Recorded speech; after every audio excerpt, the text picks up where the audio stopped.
여러분들이 많이 기도해 주셨고, 제가 또 예배 시간에 설교 때 몇 분 이렇게 말씀을 나누게 됐었는데요. 오랫동안 대장암으로 투병하시던 최상숙 목사님께서 하나님의 부르심을 받아서 이제 천국에 가셨습니다. 그래서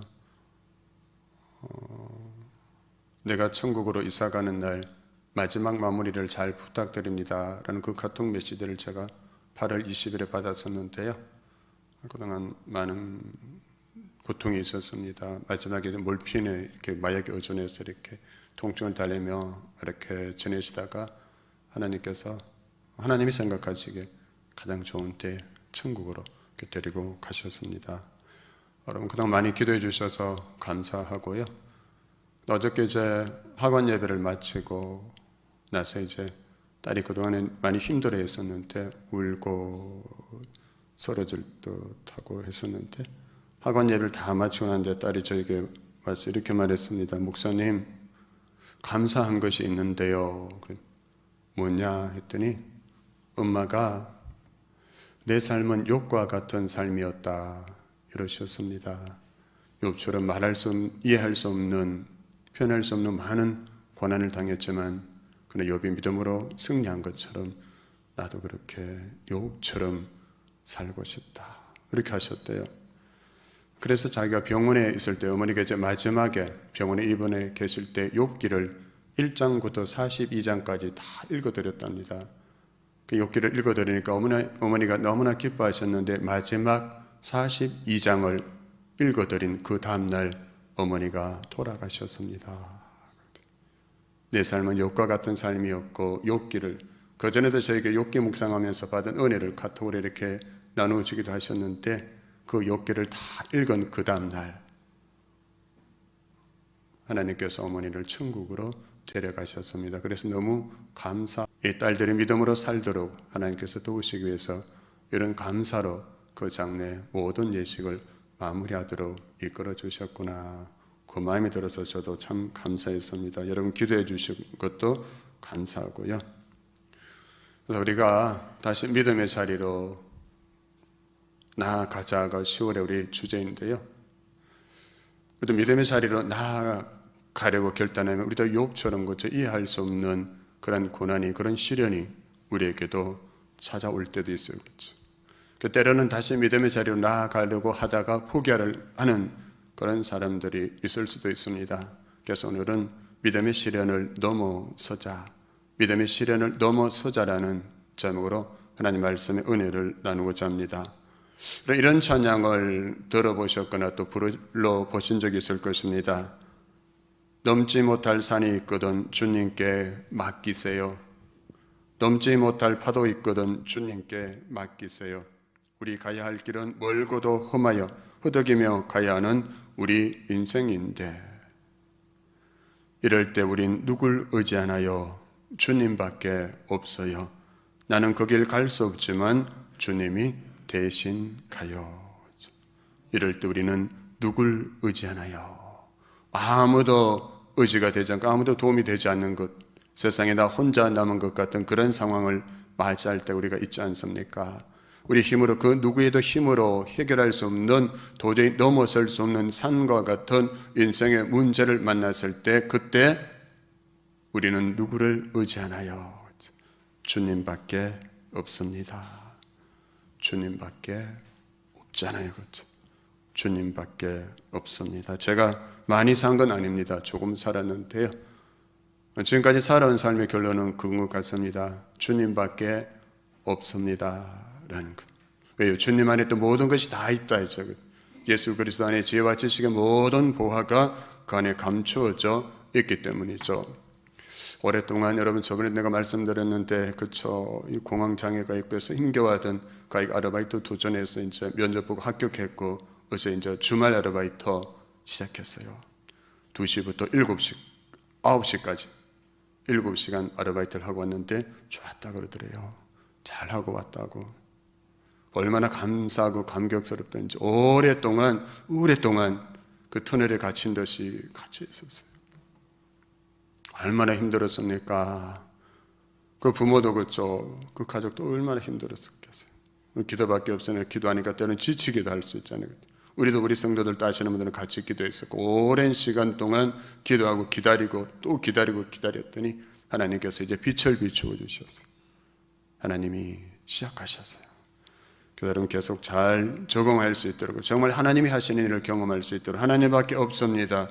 매달리고 간구하는 그 간구를 들으시고 하나님께서 이제 시작하셨으니까 아름다운 열매를 맺을 수 있도록 계속한 마음으로 기도해야 할 것입니다. 혼자 넘을 수 없잖아요. 그렇죠? 그 가족의 힘만으로도 넘을 수 없어요. 그 대표라는 것은 주님의 도우심이죠. 그래서 오늘 본문에도 보면 넘지 못할 인생의 그 큰 산과 같은 절박한 그 문제를 가지고 예수님께 나와서 예수님께 도움을 구하는 한 사람이 나오는데 그의 이름은 야이로입니다. 그는 회당장이었습니다. 그는 사랑하는 그 딸을 살리기 위해서 병에 걸려서 죽어가는 그 딸을 살리기 위해서 예수님께 나왔습니다. 마가복음 5장 22절 23절은 그때 이 장면을 이렇게 기록하고 있어요. 회당장 중에 하나인 야이로라 하는 이가 와서 예수를 보고 발날에 엎드려 간곡히 구하여 이르되 내 어린 딸이 죽게 되어사오니 오셔서 그 위에 손을 얹으사 그로 구원을 받아 살게 하소서 했습니다. 그는 예수님의 발 아래 엎드렸어요. 그리고 많이 간구합니다. 그 내용을 요약해 보면 다음과 같습니다. 내 어린 딸이 병들어 죽게 되었습니다. 우리 집에 와 주십시오. 손을 얹어 안수해 주십시오. 우리 딸을 구원해 주십시오. 낫게 해 주십시오. 예수님께 정 나와서 살려달라고 주님의 발 아래 엎드렸다는 것이죠. 주님밖에 없습니다. 내 딸을 살려 주십시오. 여러분 그가 회당장이었으니까 여러분 돈도 있습니다. 권세도 명예도 있어요. 그동안 그 딸을 살리기 위해서 이것저것 찾아다녔겠죠. 그런데 안 들었더라는 것이죠. 그래서 이제 주님 앞에 엎드릴 수밖에 없게 되었습니다. 왜요? 그가 주님에 대한 소문을 들었기 때문이죠. 예수님께서 병든 자를 치유하시고 회복하신 그 이야기를 그가 들었던 거예요. 그래서 우리 교회가 예수님의 이야기로 가득한 교회, 들어오시는 전문 현관에 보면 예수님의 이야기로 가득한 교회 이렇게 기록해놨고 주변에도 보시면 표지에 예수님의 이야기로 가득한 교회라고 이렇게 기록해놨습니다. 저는 최근에 수로보니게 여인 그 딸이 귀신 들려서 그렇죠. 예수님 앞에 나와서 엎드려 간구하던 그 발 아래 엎드려서 간구하던 수로보니게 여인에 대한 그 말씀을 묵상하면서 와 정말 예수님의 이야기로 가득한 교회가 너무나 이 시대에 필요한 교회구나 이 생각을 또 해보게 됐어요. 거기 보면 그녀가 예수에 대한 소문을 듣고 예수의 발 아래 엎드려서 내 딸을 살려달라고 간구했어. 혈류증 걸린 여인도 여러분 12년 동안 그 혈류병에 걸려서 모든 것을 다 허비하여 버리고 재산도 다 잃어버리고 병은 점점 심해져 가던 차에 예수에 대한 소문을 들었다 했어요. 듣고 예수님에 대한 이야기를 듣고 내가 예수의 옷에만 손을 대어도 내가 구원받을 것이다. 내 병이 나을 것이라는 생각을 하고 또 하고 그게 기도가 되죠. 그 나중에 예수님의 옷자를 만질 수 있는 길이 열렸고 예수 옷자리에 손을 대었을 때 그 혈류의 근원이 말랐다 했어요. 여러분 동탄 성지교회 안에서 이처럼 예수님의 이야기가 있어야 돼요. 예수님의 이야기로 소문나는 교회가 되어야 돼요.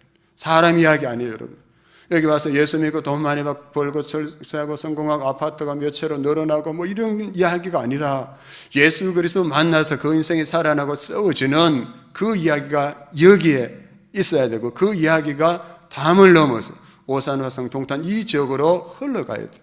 그래서 저곳에서 절망하고 이런 고통하고 방황하며 인생의 생명줄을 스스로 끊을 수밖에 없는 그런 사람들도 예수님의 이야기, 이 교회 안에서 들려주는 예수님의 이야기를 듣게 되고 내가 예수만 만나면 살아날 것이다. 예수만 만나면 내 문제가 해결될 것이라는 그 믿음을 가질 수 있으면 그는 살게 되는 거예요, 여러분.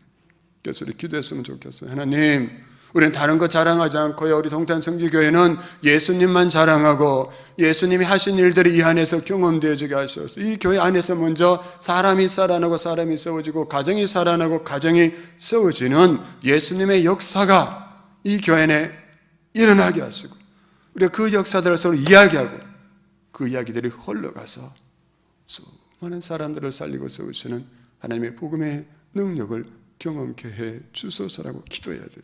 다른 거 구하지 마세요, 여러분. 여기 와가지고 교회는 예수님 이야기만 있으면 되는 거예요. 살아나고 세우시는 능력이 그게 있기 때문이죠. 그렇죠? 가장 우선지어야 될 것은 예수님 이야기. 아멘. 예수님 보여줘야 돼요. 주님의 임재와 영광을 이곳에서 우리가 볼 수 있어야 돼요. 여기 와서 예배하는 자들이. 그러면 다 돼요. 그럼 주님이 책임지시죠. 그래서 그가 회당장이지만 높은 신분을 가졌지만 예수님에 대한 소문을 듣고 딸의 문제를 해결해 달라고 예수님 앞에 찾아오고 엎드렸던 거예요.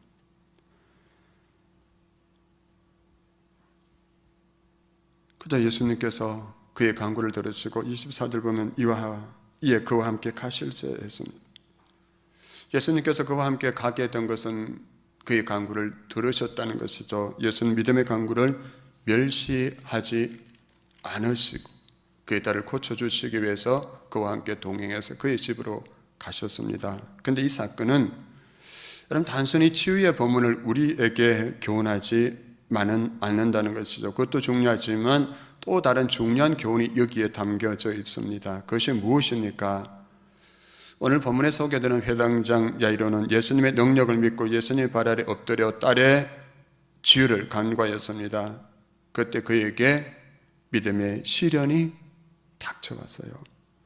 그냥 일사천리로 쫙 가서 그 딸이 낫게 된 것이 아니라 주님과 함께 집으로 가는 도중에 믿음의 시련이 그에게 왔습니다. 그래서 이 시련에서 회당장 야이로가 어떻게 넘어지지 않고 믿음을 지탱할 수 있었는지를 살펴보는 것이 오늘 엘설교의 목적이기도 한 것입니다. 저와 여러분은 우리 자신의 문제나 가정의 문제나 교회의 문제, 나라 민족의 문제를 두고 기도하지 않는 것이 아니죠. 주님을 믿지 않고 주님의 죄를 불신해서 기도하지 않는 것도 아닙니다. 우리는 기도합니다. 그렇죠? 그러나 기도 중에 어려운 일이 생기면 어떻게 합니까? 우리는 두려워하고 나약해지고 그래서 기도 중에 실패하기도 하는 것이 우리의 연약한 모습이지 않습니까? 기도를 해서나 실패합니다. 예수님을 믿는다고 해서나 실패하기도 하는 것이죠. 왜 그럴까요? 우리가 그 믿음을 실제적으로 적용하지 못하기 때문입니다. 그래서 오늘 이런 점에 있어서 오늘 교훈은 커다란 교훈을 우리에게 주고 있습니다. 5장 24절 보시면 이에 그와 함께 가실새 큰 무리가 따라가며 예우사 밀더라 했습니다. 예수님께서 야이로의 간절한 간구를 들으시고 그의 딸을 고쳐주시기 위해서 그와 함께 집으로 가셨습니다. 야이로는 얼마나 감격했을까요? 이제 예수님께서 우리 집에 가시기만 하면 내 딸이 나을 것이라, 사랑하는 내 딸이 나을 수 있을 것이라 생각하니 얼마나 안심이 되었을까요? 나의 간구가 헛되지 않았구나. 내가 내 자존심도 내 명예, 내 권세도 다 내려놓고 주님의 발 아래 엎드렸던 것이 헛되지 않았구나. 그는 매우 기뻤을 것입니다. 그런데 여러분, 한번 생각해 보십시다. 우리가 주님과 함께 동행한다고 해서 우리 삶이 늘 평탄하기만 했습니까? 여러분 예수 믿고 늘 꽃길만 걸어오셨습니까? 그렇지 않죠. 모든 일이 내 마음먹은 대로 잘 되었습니까? 그렇지도 않았죠. 성경은 이런 점에서 아주 실제적인 교훈을 하고 있습니다. 물론 궁극적으로는 모든 것이 합력하여 선을 이루어 가시는 분이 우리 주님이십니다. 그러나 거기까지 도달하는 과정에 있어서는 우리에게도 많은 연단이 필요한 것이 사실입니다. 오늘 본문에 나오는 야이로의 믿음은 예수님과 함께 집으로 그래서 가는 길에서 두 번의 시련을 당하게 됩니다. 첫 번째 시련은 혈류증 앓는 여인으로 인해서 예수님과 함께 그의 집으로 가는 길에 시간이 지체된 것입니다. 야이로가 예수님 앞에서 집으로 가면서 마음이 얼마나 조급했을까요? 딸이 병에 걸려서 죽어가고 있으니까 1분 1초라도 빨리 가야 하잖아요. 그게 아버지의 마음이지 않겠습니까? 부모의 마음이죠. 그런데 그의 집을 함께 가시던 예수님께서 갑자기 이상한 행동을 하십니다. 수많은 사람들이 밀고 당기는 가운데 가시다 갑자기 주위를 돌아보시면서 내 몸에 손을 댄 자가 누구냐라고 물으시며 자신을 만진 사람을 찾으시는 겁니다. 그리고 무리 중에서 한 여인이 나와서 예수님과 대화하는 동안 시간이 계속해서 지체되고 있었죠. 그 모습을 보면서 야이로는 피가 마르고 혀가 바짝 타들어가고 등줄기에는 식은땀이 흘러내리지 않았을까요? 딸이 죽어가고 있는 상황, 일초가 급한 이때 예수님은 혈루증을 앓던 여인과 대화하느라 금쪽 같은 시간을 그가 보기에는 낭비하고 있었던 것입니다. 혈루증을 앓던 여인이 예수님 앞에 엎드려 모든 사실을 고백했을 때 예수님께서 내 믿음이 너를 구원하였으니 평안히 가라, 내 병에서 너희가 건강할지어다 라고 선포하셨는데, 예수님과 이 여인의 대화를 듣고 있던 이 야이로의 마음은 어땠을까요? 이 기적의 사건이 12년 동안이나 혈루증을 앓던 여인에게는 축복의 기회였지만 언제 죽을지 모르는 자기 딸의 생명을 살리는 일에는 단 1초도 요긴한 그런 야이로에게는 믿음의 시련이었던 것입니다. 응급 환자일수록 초를 다투는 법인데 죽어가는 야이로의 딸을 예수님이 고치시기 위해서는 1초라도 빨리 가셔야 하지 않겠습니까? 그런데 중도에서 지체하시는 것, 야이로에게는 시련이었죠. 사랑하는 여러분, 주님은 우리와 함께 길을 가시면서 가끔 걸음을 멈추기도 하십니다. 그때 우리는 어떻게 합니까? 그때 우리도 멈춰야 하지 않을까요? 열심히 강구해서나 이제 주님께서 알아서 처리해 주시겠지 하고 조급해하지 말고 인내하며 주님의 역사를 기다려야 하지 않을까요? 그런데 우리는 가끔 주님께서 우리가 간구했던 것에 대하여 전혀 관심을 기울이지 않은 것 같은 그런 느낌을 받을 때도 있고요. 또 우리가 한번 제대로 예수 잘 한번 믿어보겠다, 이제 정말 믿음대로 바른 믿음 생활 한번 해보겠다고 결단하면 이해할 수 없는 시련이 우리에게 찾아올 때가 있죠. 경험해 보실 거예요. 그때가 바로 위기의 순간이지 않습니까? 누구보다 주님께 열심히 간구한 믿음의 사람에게 그의 믿음이 시험받는 그런 순간이 되기도 하는 것입니다. 그렇다면 사랑하는 여러분, 하나님을 믿는다고는 저와 여러분의 믿음은 어떤 믿음입니까? 저와 여러분은 주님을 온전히 신뢰하고 있습니까? 오늘날 예수님을 믿는다고 하면서도 실패를 당하게 되면 이렇게 열심히 신앙생활을 해서 뭐 하나, 이렇게 열심히 기도해서 뭐 하나, 믿지 않는 세상 사람들이 그 말 하는 것이 아니라 교회 안에서 그 말 한다는 거예요, 여러분. 열심히 충성하고 봉사하다가 실현당하는 사람이 있으면 옆에서 어떤 생각합니까? 아이고, 저렇게 봉사해도 저렇게 잘 믿어도 아무 소용없네. 매일 새벽기도 나오고 매일 기도하고 그 사람 인생의 시련을 만나면 또 어떻게 말합니까? 그거 봐, 그 집사 봐, 기도해도 소용없잖아. 매일 새벽 기도해도 안 되잖아. 나는 기도하지 않아도 잘만 되는데. 이런 말하는 사람도 있다는 거예요.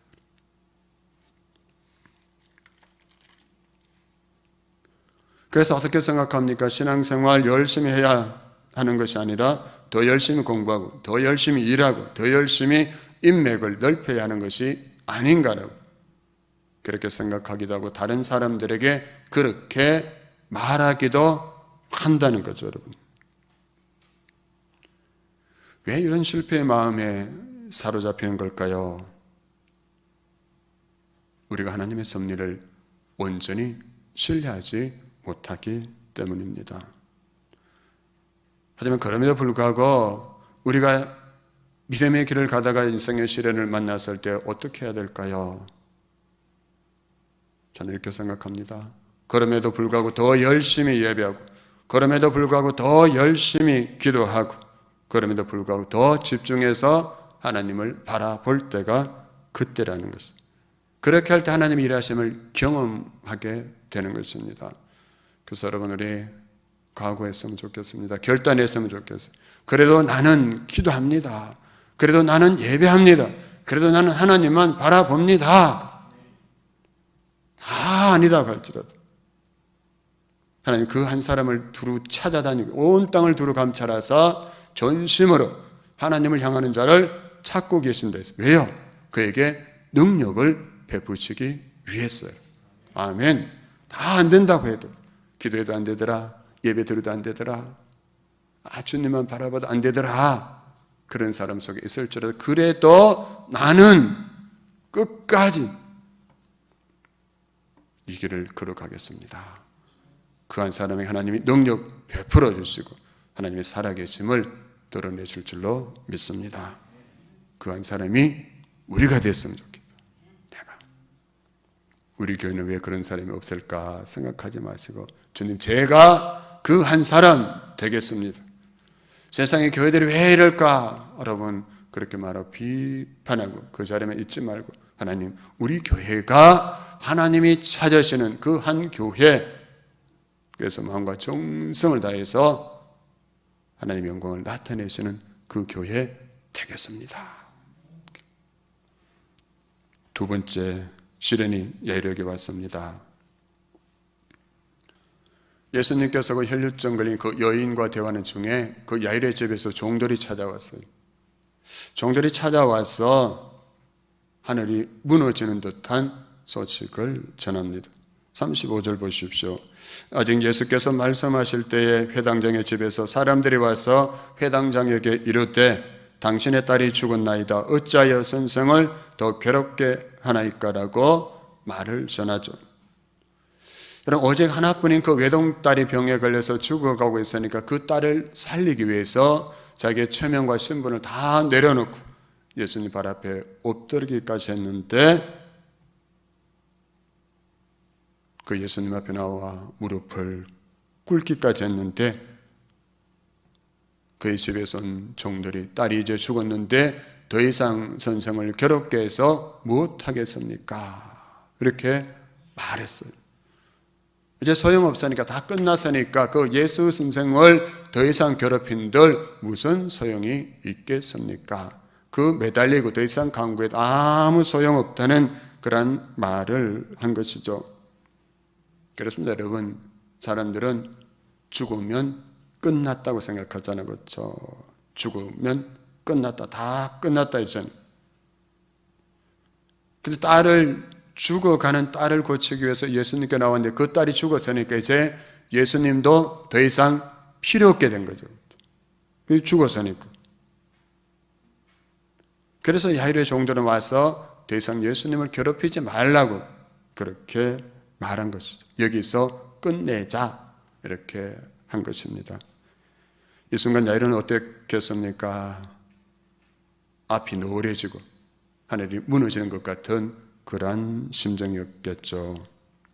그리고 저 혈루증 걸린 여인이 예수님 앞에 나타나지만 않았더라면 예수님이 자기와 함께 곧장 가주기만 했더라면 이런 생각이 들지 않았을까요?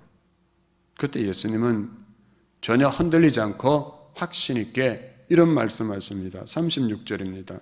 36절 우리 같이 한번 읽겠습니다. 오늘 나에게 어떤 인생의 문제를 가지고 두려워하고 염려하고 근심하고 있는 나에게 주시는 주님의 음성이라고 생각하고 우리 같이 한번 진지하게 한번 같이 한번 읽겠습니다. 시작.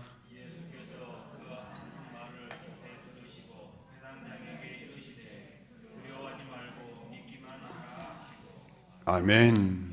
아멘. 두려워하지 말고 믿기만 하라. 계속해서 믿으라는 것이죠. 딸이 죽었다는 그 소식을 들었지만 어떻게 해요? 그래도 계속해서 두려워하지 말고 나를 믿기만 해라. 아멘. 죽었으니까 모든 상황이 끝났고 절망적인 상황인데도 계속해서 믿어라. 이 순간에도 계속해서 믿는다면 내가 상상할 수 없는 일이 일어날 수 있다라고 이렇게 말씀하시는 것입니다. 사랑하는 여러분, 우리가 믿고 간구했는데 기도하기 전보다 상황이 더 나빠지는 경우도 있었어요. 우리 눈에 보이기 믿음의 시련이 다가온 것입니다. 그때 간악한 마귀는 여지없이 팻말 하나를 딱 들고 여러분 앞에 나타날 것이에요. 그 팻말에 뭐라고 써 있을까요? 그것 봐. 내가 열심히 기도했는데 눈에 보이는 상황은 더 나빠지는 것처럼 보일 때 마귀가 여러분을 찾아옵니다.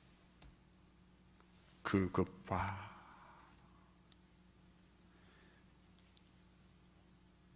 무슨 의미입니까? 믿어봐도 기도해봐도 아무 소용없잖아, 그런 말이죠. 그때 마귀의 음성에 넘어가면 우리는 실패할 수밖에 없어요.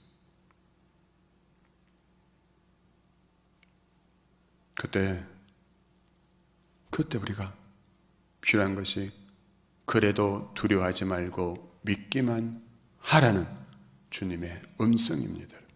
그것 봐, 아무 소용없잖아, 그 마귀의 말이 아니라 그래도 두려워하지 말고 믿기만 해라.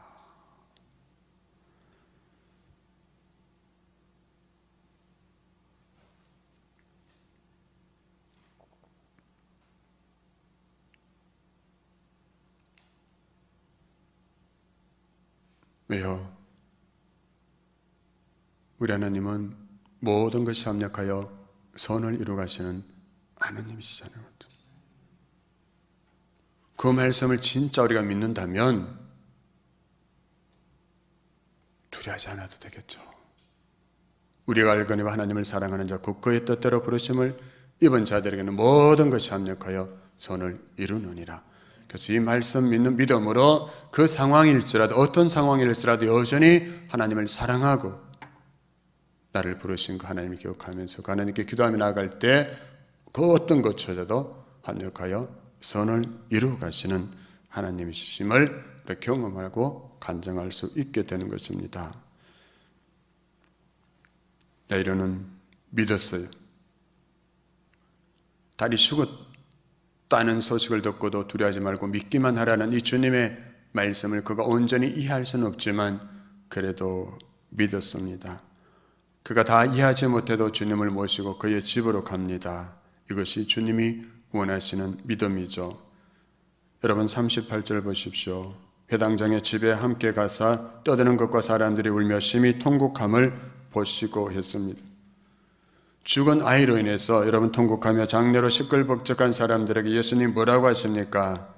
이 아이가 죽은 것이 아니라 잔다라고 말씀하십니다. 죽은 것이 아니라 잔다. 여러분, 만일 우리가 그날 그 현장 주변에 있던 사람들이라면 나는 어떻게 반응할까요? 우리 눈에 보기에는 그 아이가 분명히 죽어 있는데 예수님 죽은 것이 아니라 잔다라고 말씀하십니다. 아멘 하실 분 몇 분이나 계실까요? 이 아이가 죽은 것이 아니라 잔다. 아멘. 이렇게 응답하실 분이 있을까요? 그날 그 주변에 있던 사람들은 예수님의 이 말씀에 대해서 차가운 반응을 보입니다. 40절입니다. 그들이 비웃더라. 예수께서 그들을 다 내보내신 후에 아이의 부모와 또 자기와 함께한 자들을 데리시고 아이 있는 곳에 들어가사. 사람들은 손녀가 죽은 것을 알기 때문에 죽은 것이 아니라 잔다고 말씀하시는 예수님을 비웃습니다. 사람들에게 있어서 그 소녀는 죽은 사람입니다. 그러나 예수님이 보실 때는 살아있는 사람입니다. 왜요?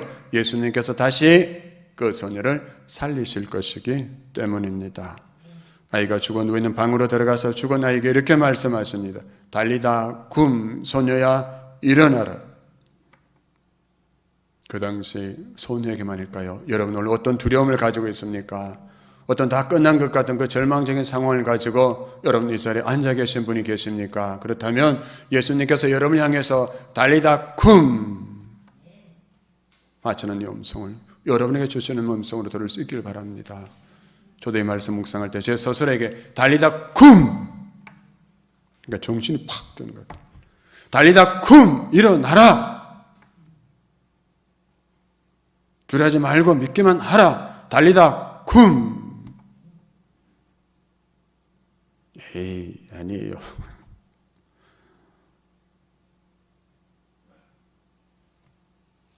예수님 말씀하시면 죽은 자도 다시 살리시잖아요.